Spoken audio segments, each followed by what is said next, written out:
of shows available everywhere.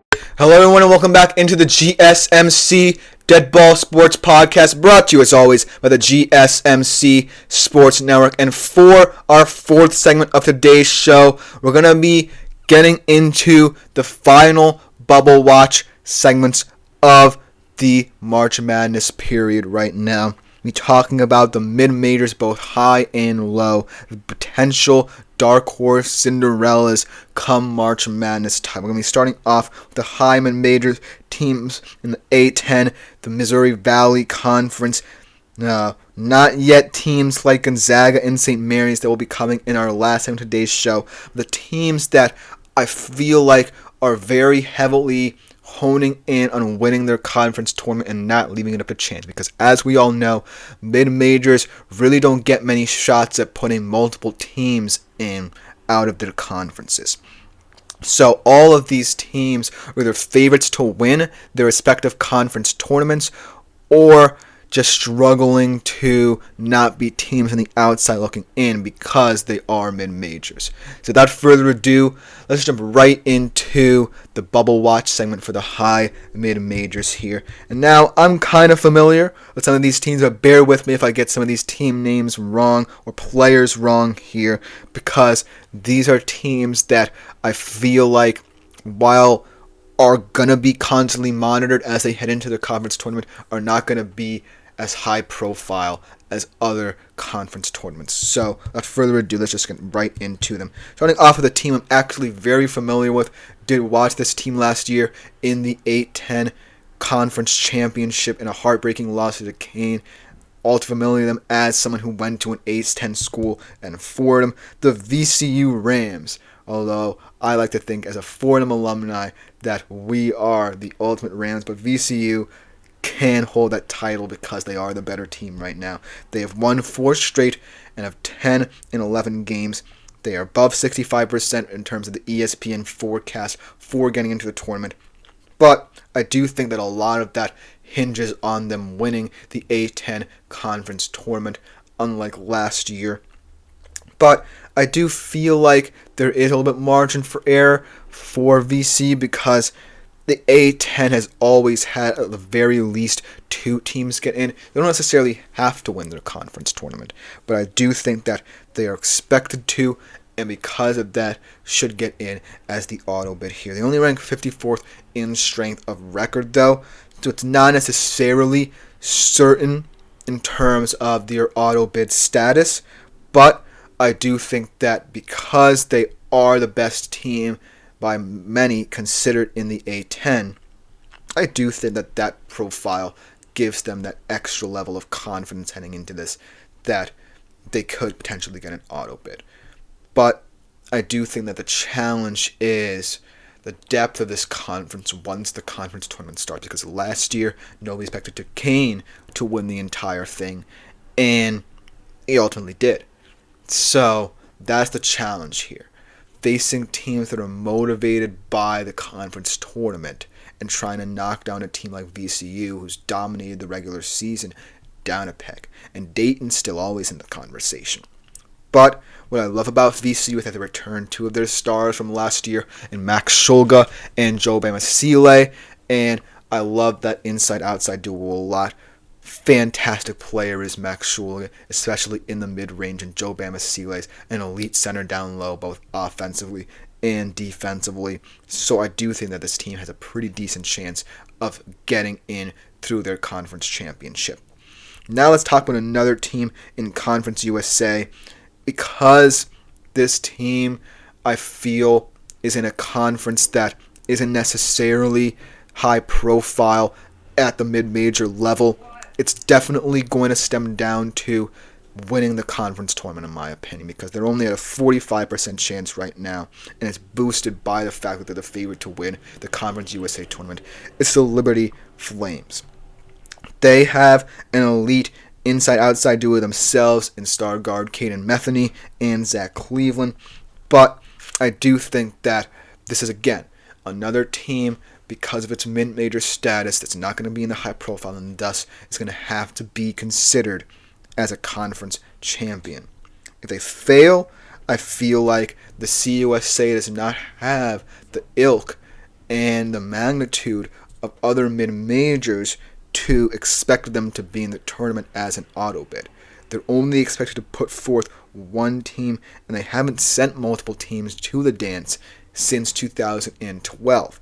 So Liberty now is up against it. They did boost their resume a bit more slightly by beating Mexico State. That's their 6th win in 7 games, but it's definitely a resume that's only boosted by their favoritism in the CUSA Conference Tournament.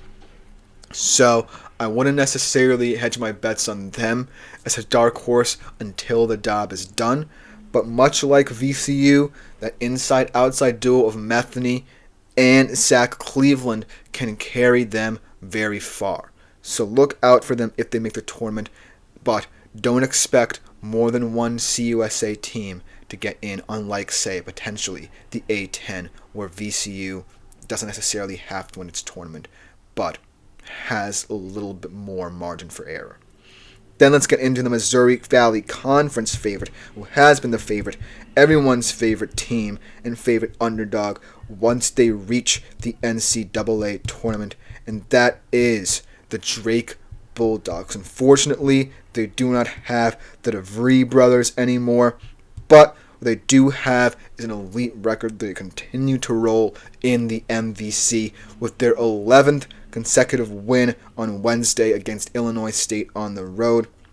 But they have only gotten one NCAA bid as a conference 6 times in the past 7 tournaments. So I do think that the fate of Drake and another team like Bradley looking to get into the tournament are still up in the air. Drake has a better chance than Bradley at 71%, and Bradley's only hovering around 20%. And they do have a 23-2 record, and that puts them in a top 35 at least in the strength of record and wins above bubble categories.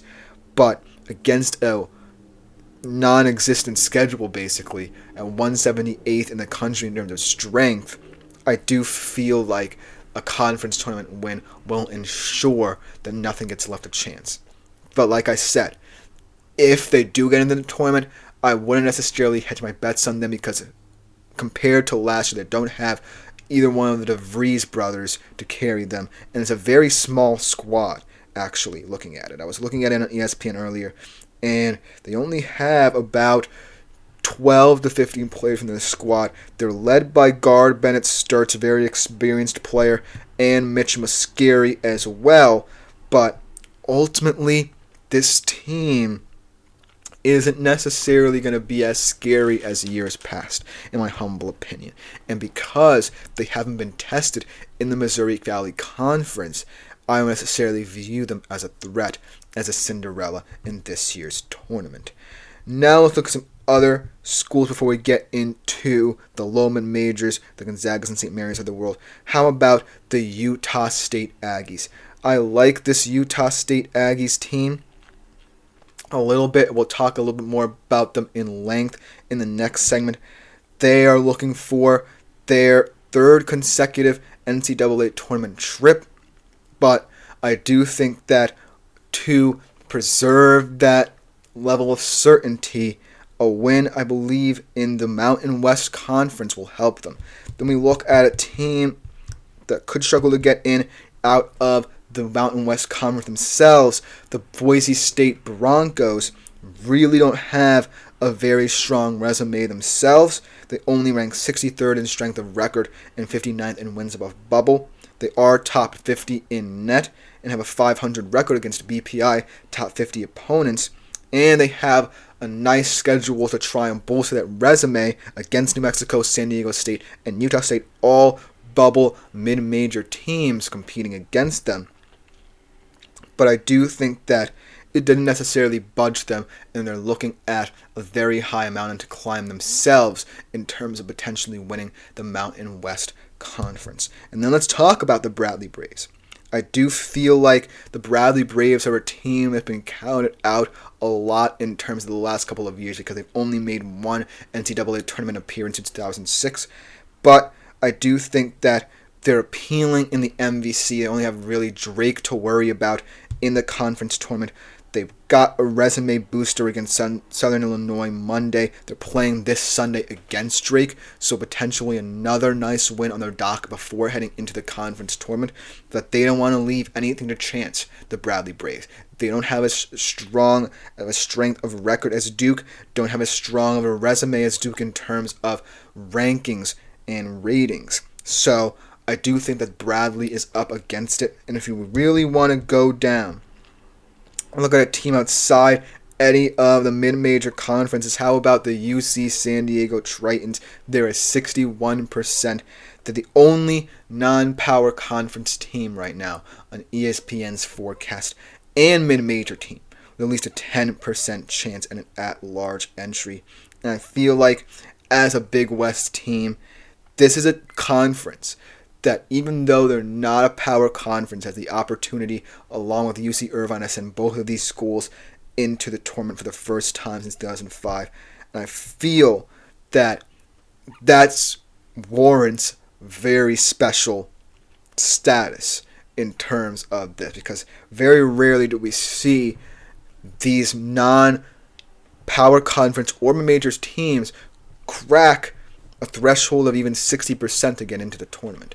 So that's very special. A couple of teams who unfortunately are on the outside looking in: the North Texas Mean Green, the Dayton Flyers, the Jacksonville State Gamecocks, Middle Tennessee State, and the Northern Iowa Panthers. Unfortunately, they don't necessarily fit the threshold of a team, but ultimately, these mid-majors are all teams that I feel sit in the range of potential auto bids to having to win their conference tournament.